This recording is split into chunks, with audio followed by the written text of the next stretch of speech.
Nous sommes ici pour démentir la propagande occidentale, quelle que soit la situation ou les circonstances dans lesquelles nous nous trouvons.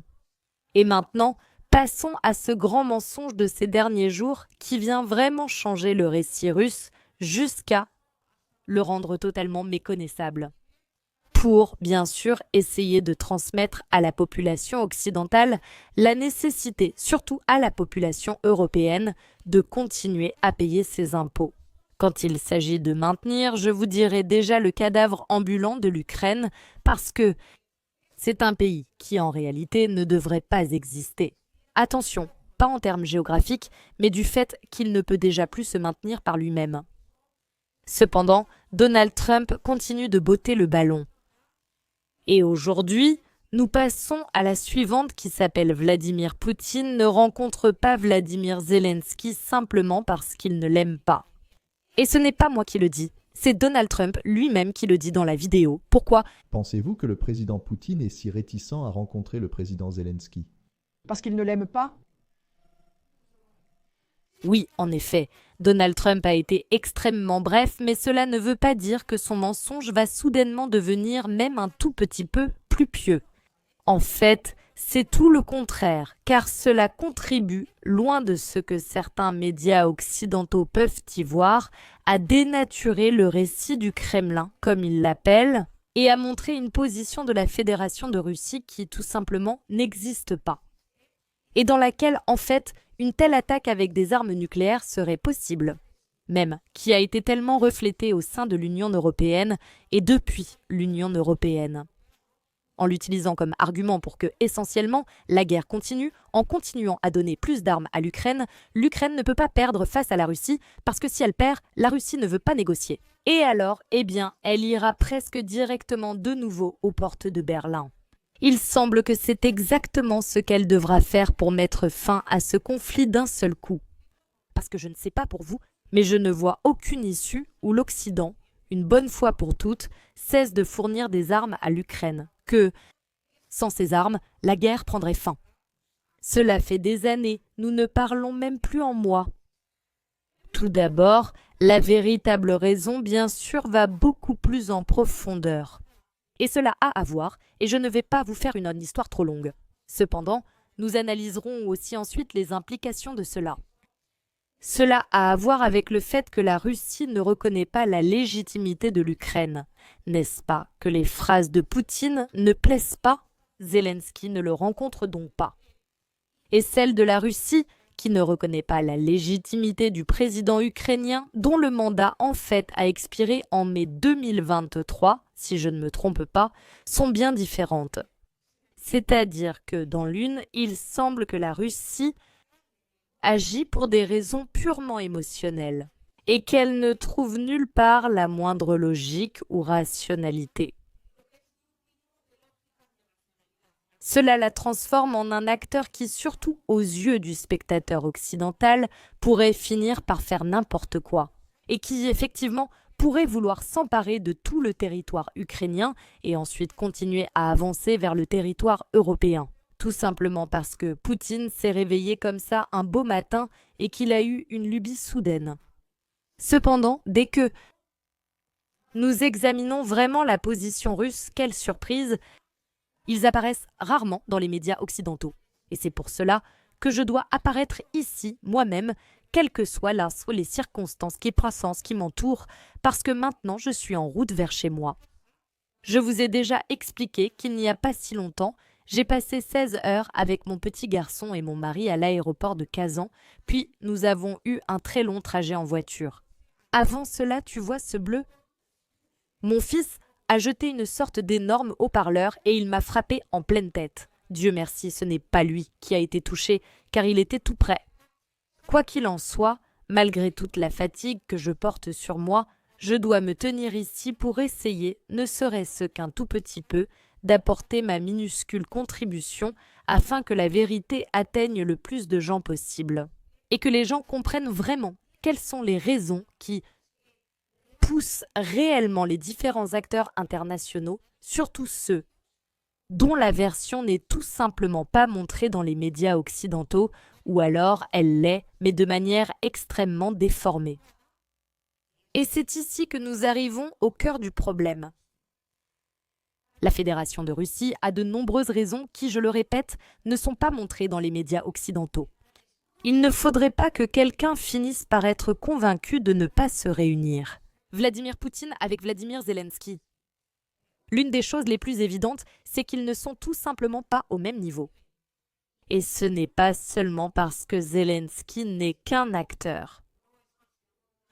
Un acteur devenu président, mais qu'au niveau international, malgré tout le tapage qu'on a fait autour de lui, il ne... Je ne sais pas ce que vous en pensez, mais je crois qu'il n'a aucune importance réelle. Mais à cela s'ajoute une raison bien plus importante. Eh bien, en fait, deux. La première, fondamentale, c'est que son mandat légal a expiré. Et ce sont les propres lois ukrainiennes qui stipulent que, en l'absence de nouvelles élections, le président par intérim ne peut pas tout faire. Et parmi celles-ci, il y a celle de signer des traités, comme pourrait l'être, par exemple, un accord de paix entre la Russie et l'Ukraine. C'est-à-dire que si demain, Vladimir Poutine rencontre effectivement Vladimir Zelensky, il se pourrait qu'il veuille signer n'importe quel type de document. Mais le second n'a aucune validité pour garantir quoi que ce soit à la Russie, et même pour signer le document. Quoi qu'il en soit, cela pourrait être absolument bien, je ne saurais vous dire, supprimé au moment même où il pourrait disparaître. Plus précisément, au moment même où il quitterait son poste et qu'une autre personne serait élue au poste de président ukrainien. Le conflit pourrait encore recommencer. Ce qui, bien sûr, va à l'encontre de la position de la Fédération de Russie qui souhaite mettre fin à ce conflit de manière définitive et, disons, l'éradiquer à la racine. À cela, il faudrait ajouter une deuxième raison, presque plus importante que la première.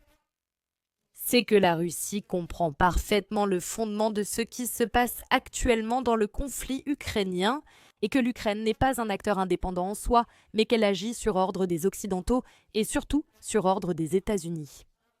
Alors, à quoi bon, franchement?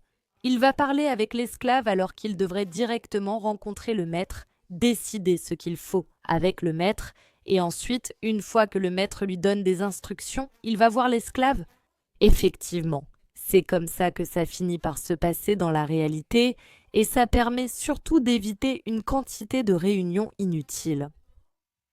Et voici quelques raisons supplémentaires pour lesquelles Zelensky cherche cette réunion, comme s'il en avait vraiment besoin, car cela renforcerait sans aucun doute son image internationale.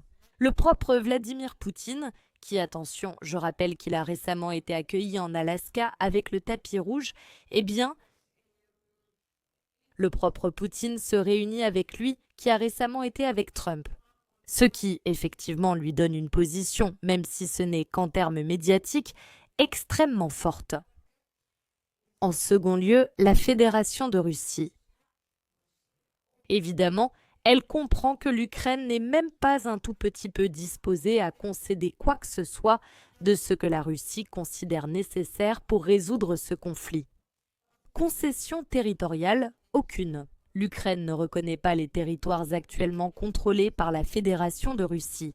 Même pas la Crimée, qui est sous le contrôle de la Fédération de Russie depuis 2014, ce qui est absolument absurde.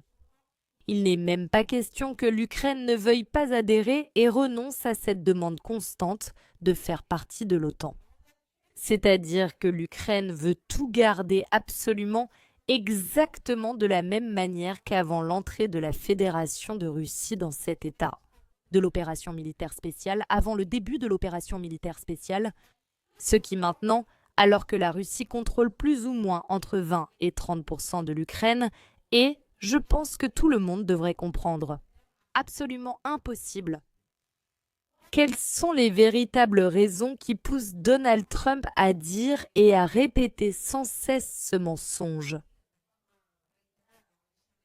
Parce que ce n'est pas la première fois qu'il l'a dit, que Vladimir Poutine ne rencontre pas Zelensky simplement pour des raisons d'ordre personnel, comme le fait que Zelensky ne lui plaît pas, eh bien je ne sais pas. J'adorerais lire vos versions de ce que Donald Trump pourrait chercher à obtenir avec cela. En théorie, je pense que il essaie de renforcer son image de grand négociateur, parce que si un accord est conclu entre la Russie et l'Ukraine, il dira effectivement que j'ai fait pratiquement l'impossible. De plus, comment acquérir une rationalité supplémentaire? Parce que bon, eh bien, entre l'Ukraine, qui ne sait pas ce qu'elle fait, et Poutine, qui semble agir pour des raisons uniquement émotionnelles, eh bien, il y a moi, qui continue à garder ma raison parfaite, et je vais essayer de faire en sorte que les deux parties parviennent à un accord. Il pourrait aussi y avoir une troisième possibilité où il renforce ainsi son image de médiateur entre les deux. En somme, il se rend indispensable en affirmant que rien ne se règle sans lui. Il pourrait même devoir le résoudre lui-même. Moi avec Poutine. Parce qu'avec Zelensky, comme vous le voyez, il ne l'aime pas et c'est pour ça qu'il ne veut pas le rencontrer. Laissez davantage de versions en commentaire, sûrement. Je ne les ai pas toutes imaginées. Quoi qu'il en soit, comme c'est une question ouverte, on voit aussi le peu de validité lorsqu'il s'agit de vérifier la véracité de ce qui a été dit, qu'on peut accorder aux paroles. Beaucoup, attention, pas seulement ces paroles de Donald Trump. Alors, je vous demande si ce qu'il a dit récemment, à savoir que les États-Unis ne perdent plus rien à l'Ukraine, eux. Ce sont des pays riches, mais ils ne payaient pas.